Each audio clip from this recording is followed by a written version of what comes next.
or not. I think Karsten had some distinct point of view, and Brian Monahan had a different point of view. Well, now we're going to do a real drill down, deep dive into the impact that private exchanges are going to have on the online display advertising marketplace and how that's going to impact RTB and programmatic.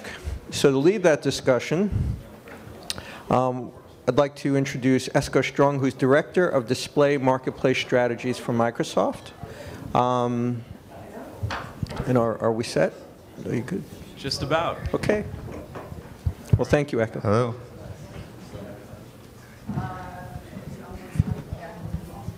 All right, thank you, Joe. I personally jumped at the opportunity to moderate this panel. I think this is a subject that has gotten a lot of conversation in this industry over the last year or so, certainly, and it's one that I've followed very closely myself in terms of some of the discussion going on. So I'm fortunate enough that the OMA folks put together a very distinguished panel of folks to talk today about private exchanges. What are they? Do they work? And if so, how? We're also lucky enough to have folks representing both the buy side and the sell side to keep one another honest here as we go forward. So with that in mind, I'm going to actually allow our panelists to introduce themselves and talk a little bit about what the companies do, particularly in the private exchange space specifically. So my name is Dong Kim. I'm at Goodby, Silverstein & Partners. I'm in communication strategy, and I'm sure that's confusing quite a bit of you why Goodby, Silverstein & Partners is up here. But we are a full-service agency, not just creative. We've been working with clients in the RTB space for a couple years. So not a huge amount. Obviously, we're a small to mid-sized agency, but we have been dabbling in it for quite a bit. My name's Walter Knapp. I'm the Executive Vice President of Media at Federated Media. And we own and operate our own ad exchange. So while we bias predominantly to work with publishers, to give you an idea, so on any given day, we work with roughly 100,000 different websites. We manage that supply side, oftentimes on behalf of the publishers, and then we directly connect with pretty much every single DSP you can think of. So we have an interesting sort of, I think, viewpoint on. I spend probably a third of my time talking with marketers about setting up private marketplaces, and 2/3 of my time talking with publishers about how not to get rat fucked. Jeff Matisoff, PhD. Main client is Safeway. In terms of RTB, we do a lot of opportunities and buying with Acuin mostly, and then we have set up a private exchange for Safeway's conversion campaign, launched a couple weeks ago. So that's our experience to date. Christopher Murphy, VP of Product and Marketing at Acuin. We're the programmatic media specialist within Omnicom Media Group, so we help brands like Safeway that Jeff mentioned to take advantage of private marketplaces in a couple different ways, whether that's increased reach and scale for existing campaigns or actually building strategy that's custom, kind of bespoke for each brand, looking at the available inventory in a programmatic fashion. Yeah, hello everyone. My name is Roland Reichel. I'm the Vice President of Publisher Solutions for AlphaBird. And we're a publisher tool company. We create tools for publishers to accomplish their goals. In the programmatic space, what that means is we have a trading desk, publisher trading desk, as well as optimization tools, and we have a team that can work directly with publishers to trade their inventories through their demand partners or demand partners that we bring to the table as well. In terms of private exchanges, I think most of the work that I've done with publishers has been around consultation, talking with them strategically about what the benefits, pros and cons are of a private exchange. But I'm interested to hear from the rest of the panel today as well. All right, great. Thanks, guys. So one need only look at the Twitter feed behind me to know that our industry loves buzzwords and jargon. And I think we may have seen the birth of a new one today, in fact, with the pineapple term. Private exchange is no exception to that. This is a term that is increasingly taking on multiple meanings. And so no discussion of private exchange would be complete without taking as a starting place some sort of common understanding of what are we talking about? What's the definition of private exchange here? How does it differ from, let's call it a public or a regular exchange? What are the different permutations that folks are actually implementing in their businesses? Can we get to a common meaning? I'll take a shot. I don't think there is consistency, and that's both a good thing and a bad thing. I think a lot of the first step forward was driven by the technology partners that we use to actually enable these, whether that's taking your direct RFP business and transitioning that to programmatic through a private marketplace, whether that's simply incremental reach for your remarketing campaign. I think a lot of it, though, depends on expectations on both sides. So, you know, there's an example, there's a set of publishers out there that are participating, but when it comes for me to interact with them, I actually have to interact with their SSP. And to me, that means it's incomplete in their strategy to actually use this technology in this channel, or they expect me just to kind of tap into them like I would anybody else. And they can set a price, and that's great, but I think that misses out. And likewise, for the advertiser side, to be able to get a little bit more creative, right? If we compare it to using a tool like ComScore to figure out who's the set of publishers I want to actually interact with. Now I'm going to have a conversation with them. What actually aligns to the campaign objectives I have? And then let's go use technology to actually enable that. There's a gap, I think. So for me, the simplest explanation is I actually have a relationship with supply, not an exchange. I actually could pick up the phone and talk to somebody, even though I'm using a computer and software to purchase inventory. And I kind of stop there. So I 100% agree. Yeah. So everybody has a different definition, right? And like I said, earlier we spent a lot of time on the publisher side, right? And so the conversations we have with them are how do they think about the yield of all of the inventory they've generated? So right, so they think of it, and oftentimes, hey, the value of my website is essentially proxied by the content that I create. Right, which, as we know, is sort of not really true, right? And so helping them understand the different audience segments that come to their site, how often do they come to their site, what do they do when they're on their site, and how can you sort of manage that yield curve and expose segments of their inventory in a way that they feel like they have control over it and they feel like they can get a good value from it, right? And at the same time, I think, you know, on the marketer side, it's how do I find those sort of well-lit segments that might affect at an attractive return on investment that I'm trying to make. And the punchline here is we spend a lot of our time facilitating that conversation. And I think there's this general compression that's occurring, right, where you're seeing the marketers getting increasingly sophisticated, and the publishers getting, you know, needing advisors, and maybe Alphabet helps do that too, and helping sort of make that connection closer so that both sides benefit. So I'll take the other side of that. Sorry to. No, jump in. That's a perfect definition of what I'm calling a publisher side private exchange. We've created one that I've kind of labeled a client-side publisher exchange. Safeway's goals for this year is very ROI focused, conversion based. So naturally, exchanges are playing a huge part of it. A couple distinct networks with data partners, but then we had this opportunity where we know our consumers are going to great content sites, and we wanted that inventory, but on a ROI conversion-based plan, you obviously don't have enough time to do the kind of optimizations and RFPs and consistent communications to get the results that you require. So generally those sites just get cut. So we talked to 7 of our top sites, top performing sites historically, and said, okay, we don't want the inventory that you just tossed to the exchanges. We don't want the stuff that we're going to get naturally through a network. We want to work with you to build a private marketplace solely for Safeway, in which we can guarantee, if needed, a certain amount of spend because it's for the year, so I'm sure we'll hit it. But where the levers that get pulled, the pipes that fuel the inventory are based on performance. So that's a different way that is a different example of a private exchange definition than from what you're talking about. I actually think that's really important, how having that conversation and actually saying, here's what I want to spend. Help me spend this with you, right? It changed the conversation completely, rather than I don't really know what to expect, don't know what our audience match is going to be, but you know what? I'm one of 7. That's better than one of 10,000 on an exchange. And I have a relationship. I can actually get some feedback on what's going on in the campaign. I think that's really important. Right. And sorry, and so to that point, it's a great point of just, the conversation of this is what we're going to spend, not, hey, let's try it with you and we'll cut it in 2 weeks when your cost doesn't match what our ROI needs to be.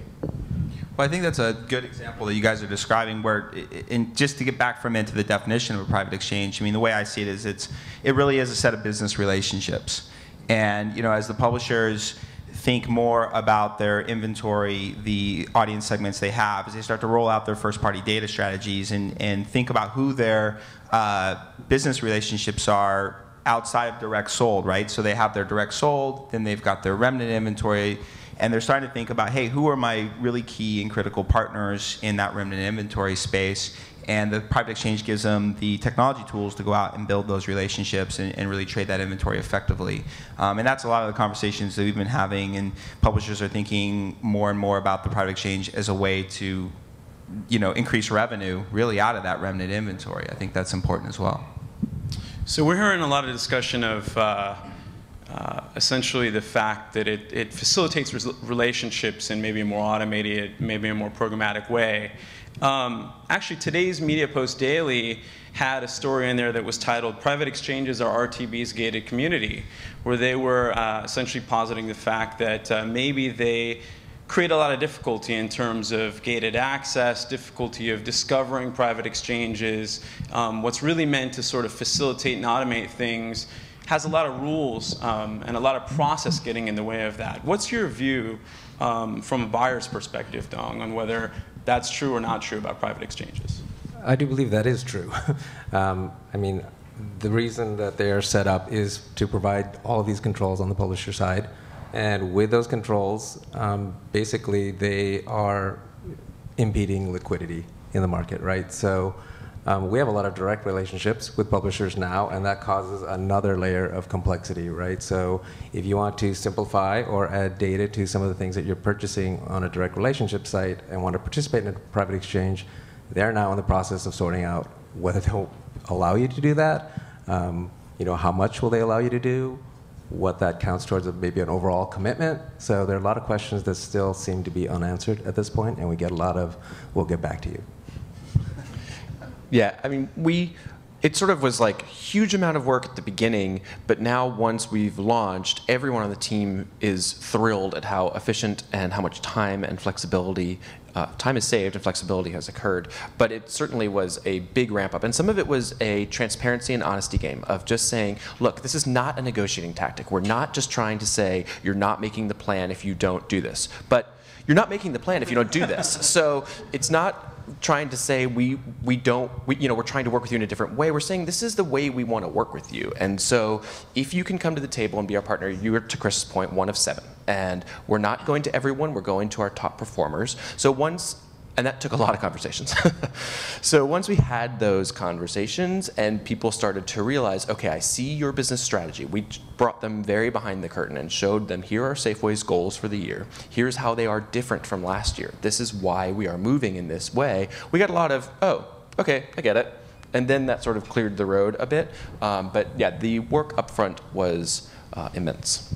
Yeah, I think in this interaction, the publisher matters a lot more than the technology. So for us, we assume that we're going to have a lot of either integrations with SSPs or with point solutions or potentially even directly integrating into an ad server.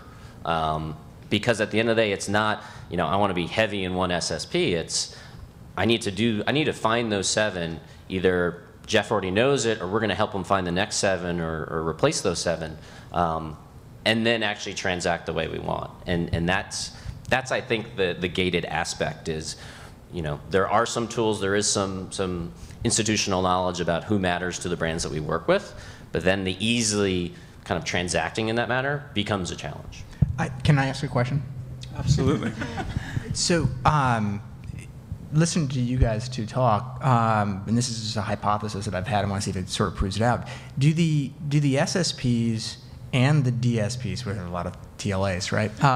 Just don't call private marketplace PMP. We didn't need to split the word.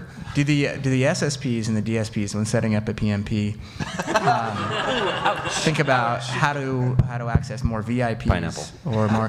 No. To what extent do the SSPs, right? So like a Pubmatic or like Rubicon announced they were going, hey, we're going to go all the way to the buy side, right? A couple weeks ago, right? And all my friends that are DSPs are like, what the, you know. To what extent do they, how do they differentiate themselves when really it's a conversation that you want to have directly with a publisher to be able to partner on your business goals, understanding what it is they do and why they're critical in the role of engaging the consumer, right? What happens to the SSP and the DSP?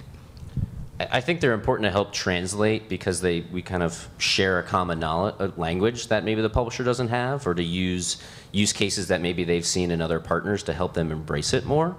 But there's definitely no favoritism between one versus another. At the end of the day, I still need to be talking to the end publisher to actually drive change and actual success.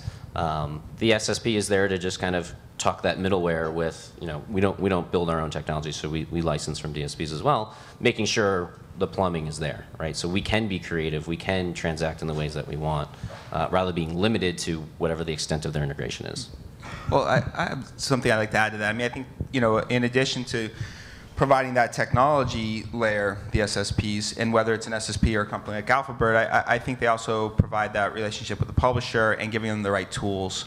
And what I mean by that is, when publishers, I think at least, and other folks can weigh in, is that, they're thinking about the private exchange, they're thinking about the data, their own audience, how is that inventory going out into the exchanges? That's one of the motivations for being in a private exchange, is to talk about inventory controls and these things. And the SSP, or that technology layer that's right next to the publisher, gives them those tools to be able to do that. And I think that's critically important for publishers, not only that they have the tools, but from a business point of view, that they recognize, hey, these are important tools for me, we need them, we'll use them, and it allows us to go out and really form these relationships across either, well, I guess the private exchanges, the PMPs, private marketplace. I'm gonna keep fighting.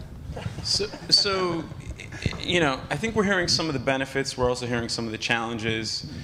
We're talking about relationships a lot. We're talking about lack of standards. How scalable is this private marketplace business? And I'm curious to hear the panelists' views on, is this a starting place into another sort of line of business? Is this an ending place that needs to evolve? What is the future for we private found exchanges? very similar. So we found, like, when we go to set these things up, there's a lot of work required. So whether it's working with Cadreon and MediaMath and trying to get sort of the plumbing and, did it work? Did it actually go through? Oh shit, it didn't go through, right? So that, it's like sort of like this weird three-legged thing for a while to get things going. Because when you flip the switch, when you run, the size of things that we're talking about, right, things can go really wrong fast. So there's a lot of work up front. So that's been our experience. A lot of work up front. That's probably slowing down the challenges. We work with publishers that, so we work with the rest of the web. Right? So we don't work in the ComScore 1000. We work where, probably all of us in this room go to engage with other people that we like or trust, right? So if a mountain biking website or a tax website or something that's interesting to you about backpacking or yoga or whatever it may be, that's the area of the internet that we work in, which is a challenge, right? To get those guys all herded into 137 sites that Safeway wants. Right? But once it gets set up, and once there's sort of that trust and transparency and it's working, then it gets very efficient. And it opens up doors to all kinds of things, because those publishers are also seeing massive trends of mobile traffic. Right? They're also dipping into areas of doing more in-stream video or syndicating more content into their site. So they're constantly doing those things, and this opens up a massive channel for us.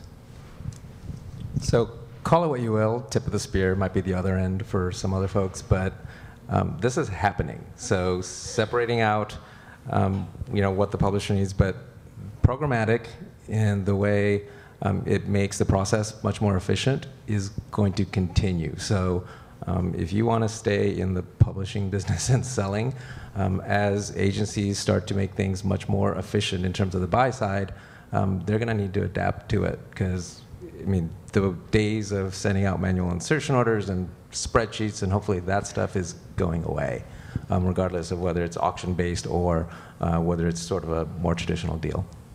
So actually, let's cue off of those last two comments. Dong says this is happening. Walter mentions mobile and video and other formats. How happening are mobile, video, and other formats today? For this area, very nascent from my perspective. Right, most of this stuff is still around banner ads. Although we're seeing we're seeing more and more push every day.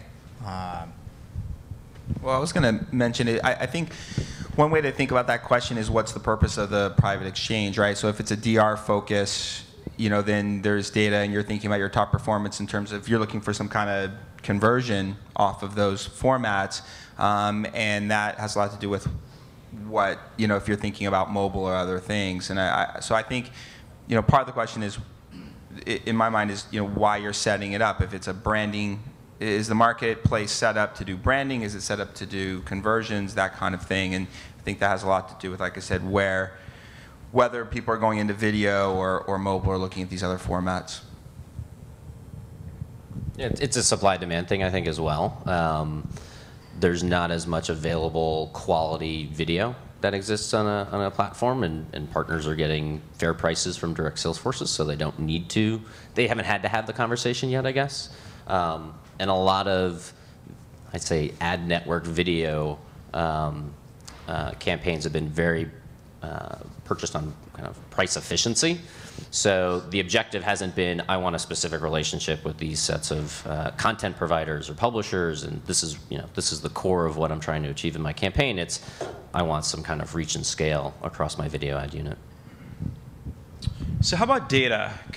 We touched a little bit on data. I think Walter mentioned it in his kind of opening comments. What's the role of data in private exchanges? How is that facilitated in private exchanges where it might not be in other channels?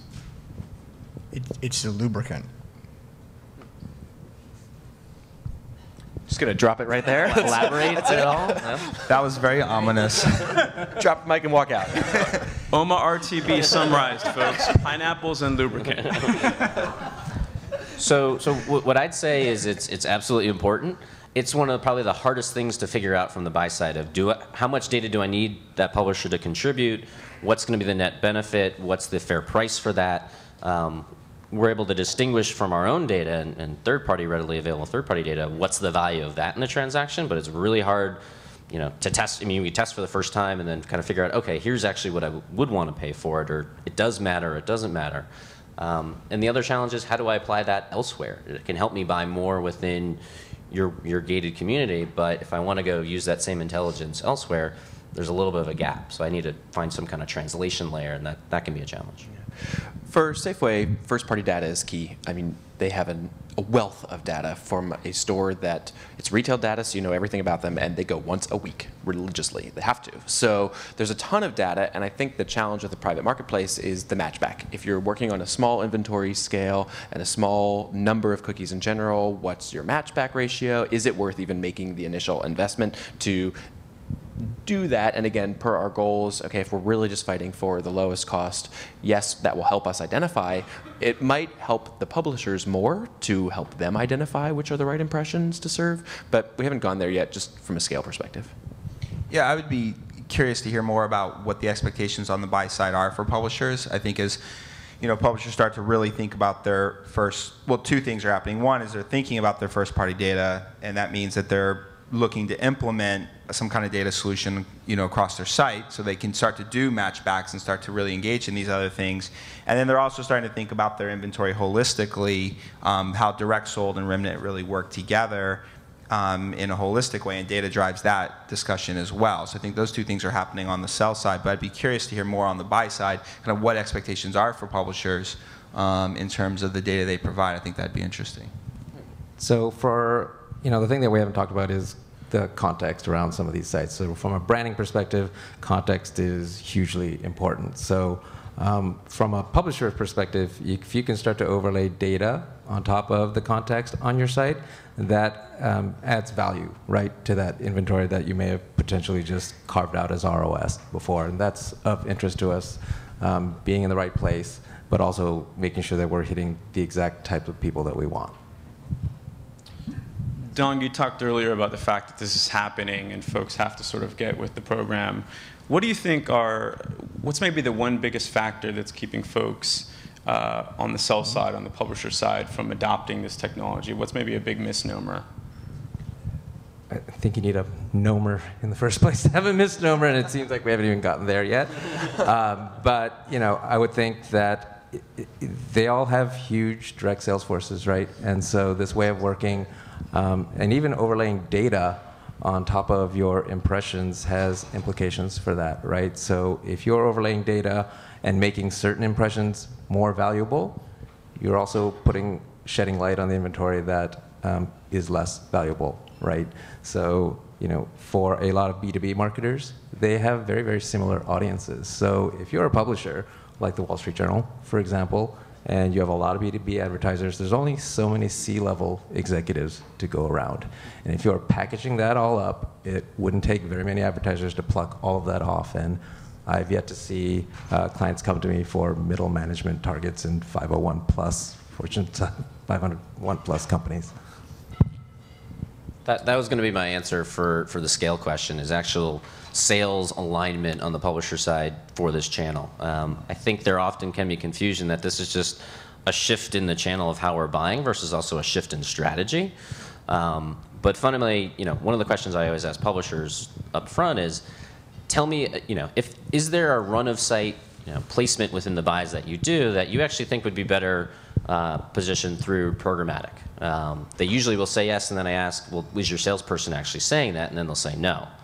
Because the salesperson still wants to take that commission from the directly sold campaign, taking it in the short term, not thinking in the long term. It's actually probably better for me to develop that relationship and be the one of seven, because that's the future, that's where it's going. So I think that needs to be closed. That gap has to be closed as well. Yeah, I think the trust strategy part is a big one, because the other side of this is, because we've automated this, because we've freed up time, we can focus with partners now on the bigger ideas, on what are the roles of a planner, of a strategist, once the easy stuff is taken care of. So to building that relationship, let's get the stuff that is done out of the way, and then we can build a relationship towards the bigger partnerships, the first to market opportunities, the content integrations, while the minimums are taken care of, the consistent campaigns are taken care of. So you guys are all king of private exchanges for a day, and you have to sort of tackle the one big problem that still stands in the way of it growing and becoming even bigger and more automated. What would that be for each of you? I'd make them go away. I mean, either they're part of the sort of the programmatic process, right? Or you're doing sort of the content integration deals, but this kind of in-between area where some people get to play, some people don't play, some of this stuff is available, some of it's not available, is a lot to try to keep track of across an entire breadth of what sort of a planner buyer has to deal with on a daily basis. Yeah, I think part of it too has to do with how you see the evolution of this overall marketplace, and whether you think of private marketplaces as a stutter step or as a step onto a more completely free and completely open marketplace, trading across several exchanges, kind of this big, beautiful, version of the world, the exchange world. And again, private marketplaces are just a step to that, or do you see them as something that are, will evolve and always be a part of the marketplace, that folks will always break off and form these exchanges? I think that's one way to think about, where this is going. Well, you're the king, Roland, in this scenario, so where is it going? I think it's a stutter step. I mean, in some ways, I think this is a solution that is driving business now and in an important way for people to structure their business relationships. And it's the technology to set up these exchanges are there, and I think they have a lot of importance now. I think eventually we do move to a more open marketplace. So that's my kingly version for today. From my perspective, it's a trust issue. right? So, I mean, you hit it before. You know, it's one thing to, and you all probably saw the Pubmatic and Business Insider, you know, article that came out where they said, hey, we're having this great success. Well, I mean, those of you who know Bridget and Pete Spandy, who are the sort of main people there, the Chief Revenue Officer, and then Bridget, who runs all they're not a client of ours, I just happen to know them, right? But they're on the sophisticated side, right? And Pete was the former Chief Revenue Officer at Federated Media, so he, you know, very much understands this perspective. But he broke down, you know, the sort of that trust issue, and they said, hey, look, we can do this. For me, if I were king for a day, I think, you know, Brian at AppNexus said RTB is a protocol, right? That's all it is, right? What's interesting here is you're talking about technology-driven marketing, right? Where you can place whether it's a banner ad or a mobile ad or a video ad or some sort of native, you know, advertising experience that sort of fits in the well of the content that affects what it is the marketer is trying to accomplish at an attractive return, right? In a way that the publishers can sort of embrace this. And then it goes all the way, now you start to go past advertising and you get into GDP, right? So you're into the flow of commerce. And that was part of the thing I think that somebody talked about first thing this morning, was how sort of those two pillars are starting to change. And this is the opportunity that I think private marketplaces start to scratch the surface on. To me, it's a really interesting way to get consumers more connected to Safeway. All right, so the king question. Totally agree on trust, and the traditional ways that we've been successful in kind of building that trust is education and transparency. So it is, here are the campaign objectives, help us deliver those, right? And, you know, if I had to make one thing as king, it would be, you know, the biggest kind of case study, walkthrough, conversation between buyers and sellers with the technology people not even in the room, right? Because that's actually what's going to drive it to the next step. You can always get an SSP or DSP to get you to test, but to get you to continually do it, and you actually have to have that relationship and see the results as well. I would want more clients to demand them. I think that buyers and sellers can talk about it, and then sellers or buyers can go back to the client and figure out the reasons why it shouldn't happen, because there are a lot of immense work at the beginning. But if clients are demanding it because they know that the efficiency will work for them, they know that this will free up the time of the FTEs they're paying for, then there will be a mandate to go and make it more smooth, get the inventory we want, and the publishers will start to see, oh, the people who are coming to the table are winning and currying client favor, which is what everybody wants. All right, so let's go ahead and open it up to the audience for questions at this point. I have a few. So first of all, I thought what you said, Dong, about it impeding liquidity was a very insightful point. But isn't that really the job of salespeople, to impede liquidity, to keep their inventory scarce, special? And I know your job is to get as much of it in the pipeline as possible. So I want to start with that, and then I have a follow-up question. So isn't that what they want? Yeah, but we don't have to like it, right? And so exactly, I mean, that's sort of the point of the planning buying, is you are trying to get the best results for your client and push in any way, shape, or form. And if it's impeded to the point where that becomes impossible, you find another route to it. And so that's the danger of standing firm and impeding it to the point where the water sort of flows around you. So my follow-up question is this necessarily an either-or proposition? I mean, why can't you have multiple concurrent markets going on where some of the inventory is in a real-time auction-based RTB type thing, and some, I mean, isn't that what's going on now? You have people selling directly on the phone, in person, through fax machines, in private exchanges, in RTB, and I know you want your job to be easy because you've got enough to deal with, but isn't that the way the world should really work? It does, but we're talking about trying to make the processes more efficient, and so you want our people thinking about the business, thinking about solutions, not thinking about spreadsheets and clearing bills and all of that. And that's the part that you want to clear out. And that's what I think this will allow us to do. I think the key is that we're using all of those same processes you just mentioned for the same inventory. If we can align on at least one or two ways to get some of that inventory covered, then we can focus on the new inventory, working with creative partners to figure out a new kind of unit that consumers will notice and engage with, working with Acuin and our partners there to figure out, okay, well, what's a new strategy for using data? So I think that's where the overlap of selling methods is a challenge. I actually think the premise of the question was wrong. So I don't think salespeople want to create sort of this tension, right? I think salespeople want to get paid.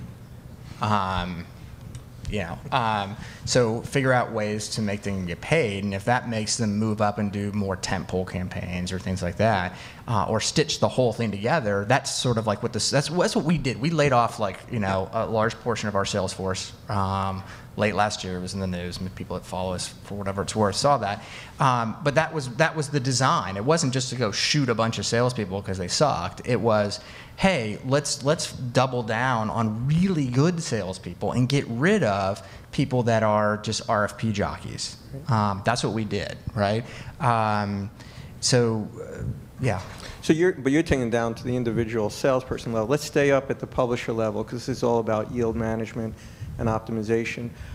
We've had lots of anecdotes of publishers who go into RTB and get higher yields than they do for their direct sales forces. Isn't that the goal of the organization, or is it just human nature that people resist losing control over their inventory? What drives the retort would be, what drives the publication, right? What drives the publication is the readership and the engagement of the audience, right? So solving for a salesperson is the wrong thing to solve for, right? Okay. Any questions? I'd be interested to know, of your private marketplaces that you have set up, what percentage are client-specific, like the Safeway example, and what are Acuin or Goodby specific, where you have that deal on behalf of all of your clients? I've worked on 2 private exchanges, both of which have been client select. I've also bought media from publisher side exchanges, and those you don't know who else is in there with you necessarily. So I guess both sides. But from the client side, we've set them up just for sole clients. We see both. So when we open up a channel with a trading desk, what you'll find pretty quickly is more brands will follow, which is nice, right? And then you have to still work out the business rules. But then we also are seeing direct clients come in and say, hey, I really want to purchase this particular thing that I know that I really like. So we see both. And we work through partners, so sometimes it's based on the client engagement, maybe some relationships that they may have. So we don't have anything specific. Yeah, I think the global Acuin deal can help facilitate then the subsequent conversations of the one-to-one actual delivery of a campaign. I really never thought about the issue for agencies needing now to manage all these new processes with all these different exchanges with different rules, and I could see where that would be a nightmare. Let me throw one more question to everybody, which is, are private marketplaces a gateway drug? That once you start using it and start seeing results, that then you'll let go of the rules and throw it out into the wild and let the market determine where value is? Well, I think that was the argument I was primarily making earlier when I was talking about a stutter step. I think it is a way for publishers to engage in the market in an environment they can control and develop the tools. And I know many publishers are hiring teams and thinking about who they hire and who really handles these business relationships for them, whether they develop an internal trading desk or at least folks who have expertise in these marketplaces to come inside the publisher. So I think I do see the private marketplaces as a place for publishers to develop the expertise and to really engage these markets. I'd say absolutely gateway drug, at least from the buyer side of things, because the benefits of time freed up are so great. And when you have a strategic partner like Acuin, where you trust them and you know that it's going to work out and that they're at the table with you and understand your goals, then, gosh, the time freed up by not having to re-RFP and send the optimizations and re-IO and everything is so great that that's a drug I'd like to use more of. I think the one thing that I say it doesn't change is still having close relationships with the media partners that matter. Just because you can buy across 100,000 different sites Doesn't mean that those 7 Right. are now completely different. No, those 7 are probably still the same 7. It just frees you up to be more creative with those 7. Right? You can take care of the squares and rectangles, and you can now do something a lot more interesting. I'm going to guess that's part of the fear and anxiety here, which is that in a real-time programmatic marketplace where exchanges and decisions are being made by machines at milliseconds at time, how do you upsell the value of your inventory in that process? I mean, what great sales organizations do is they sell value. I think that's the easiest way to do it, because then you've got numbers to prove your story. It's not about, well, are people engage more? You've got an apples to apples in a private exchange of these 7 people. We're doing better or worse. Great. You want more? Add some value on your end in terms of the quality of content or the data you're overlaying or something to get your numbers back up. Yep, agreed. So, no, yes. Great, perfect. So on that note, when will we start to see more creative inventory going into the market? And by that I mean things where the machine processes can create on the fly things that meet your specs, whether it's native or whatever. That's the kind of stuff that we spend a lot of time thinking about. Is like, how do you take things that are at the top of the pyramid, that are very, very custom, very manual, very difficult to do, very valuable, and make them repeatable. Once we get them and they can repeat them, how do we figure out how to put them into the network in a scalable way, right? Attach data to it, whether it's, hey, did you know this is great content and it's an interesting ad placement, but did you know that this user is on their first session and they just came from Twitter, right? It's that kind of. And Federated is great at that, actually, and not just because you're sitting right next to me. But they're great at figuring out that this is what's working. Now let's get it automated and scalable, then move on to the next thing. And I think that's the key part to this. The question is not just automating it and then saying, okay, well, it's all done, is now what's the next thing? And Federated does great jobs in terms of the custom opportunities that they do, the ideation that their teams can build, and then how that funnels through, thank you, and then how that funnels through into something that now is scalable. So, wow, that's a $5 CPM. It wasn't that much. Okay, I'm going to take back the last 2 things I said. Yeah, those 2 seem at odds with each other, to say that you're going to take creativity and then make it scalable. So I think by the time you can take something that you like, and then if you can automate it and scale it, then I would maybe say that's no longer the creative thing to be doing. By the way, in the spirit of corporate compliance, you're doing that in front of a journalist right now, so I want you to know. Okay. So, a question here. Yeah, I didn't mean to hijack the moderating here. Hi, this is Sarunan from Media Brands. We are from the trading desk part of IPG. My question is for the panel. So we are talking about that 137 sites they are talking about for one particular client. So my question is, like, if you bucket those 137 sites into a whitelist and do a heavy up with an increased bidding strategy for that group of sites itself, instead of going through the private marketplace route, what are your thoughts on that? I guess it's a question of inventory. Will they give us the same inventory? We're getting, Chris calls it sort of this mid-level inventory that isn't the stuff they're tossing to an exchange and isn't the stuff that you're getting on direct buy. There's a lot that kind of falls in the middle there. So if you can work with the partners, then I would say that that's probably exactly the private marketplace that we're doing. You've facilitated your whitelist so small that you're really only working with 7 partners, and you've gotten the inventory you want on a RTB manner, so that is sort of just another word or term for the same private marketplace we're talking about. So absolutely. We probably have time for one more question. I think I saw one in the back here.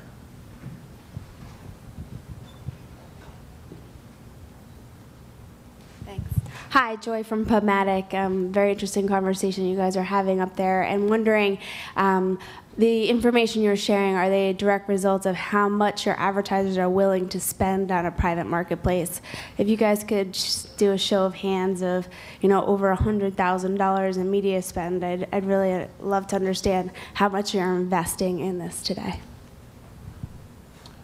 I don't think I'm going to say that. But it is pineapple. But it is not a test. This is a significant part of the buy. That's right. I can say we receive a lot more than that. I don't know how much these guys spend. I just see what comes through. We took all of the money that we're spending on contextual sites and put it into this. So again, it was, if you want to play, this is the way. to get into the plan this year.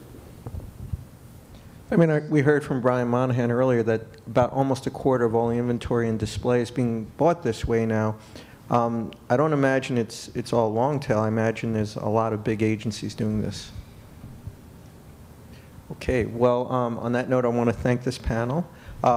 So we've officially introduced pineapple as a term of art in our industry. And lubricant. Yeah, I also think that the term rat fuck is not going to be introduced. I had to look that up on Urban Dictionary. You can. Context matters, folks. So we have a lunch break now. You will need your badges. We have to walk through this little vestibule here, and then you can come back and sit at the desks and just go over into that corner. And